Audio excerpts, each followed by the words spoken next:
48 heures après la publication sur les réseaux sociaux des affiches abjectes de LFI représentant Cyril Hanouna comme le juif de Je suis partout dans les années 30, l'animateur annonce porter plainte. Depuis, le choix de la photo a été changé par la France Insoumise. Bonsoir Alexis de la Fontaine. Bonsoir Pierre. Le parti de Jean-Luc Mélenchon tente, lui, d'allumer un contre-feu. Oui, Jean-Luc Mélenchon accuse l'extrême droite d'être responsable de cette polémique et assure n'avoir jamais vu cette caricature avant sa publication.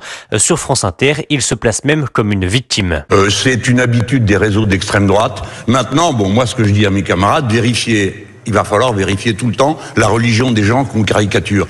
Nous ne sommes pas antisémites. Par pitié, lâchez-nous. Occupez-vous de ce qu'on raconte vraiment, de ce qu'on dit vraiment, de ce qu'on propose. Dites-nous, vous vous trompez, mais arrêtez avec ce cirque des antisémites et puis les caricatures, le nez est trop long, les cheveux sont trop courts, enfin tout ça n'a aucun sens. Ce contre-feu est propagé par toute la France insoumise, mais en interne, certains élus reconnaissent une erreur, comme le député Éric Coquerel. Mais il y a sûrement une maladresse sur la forme, puisque nous avons retiré cette affiche. Mais ce que je vous dis, c'est que cette affiche ne reprenait pas les codes culturels. Je suis choqué par cette affiche, c'est une saloperie, dénonce le patron des députés socialistes Boris Vallaud. Insupportable, la France insoumise emprunte l'iconographie antisémite des années 30, conclut Bruno Retailleau. Merci Alexis de la Fontaine du service politique d'Europe 1.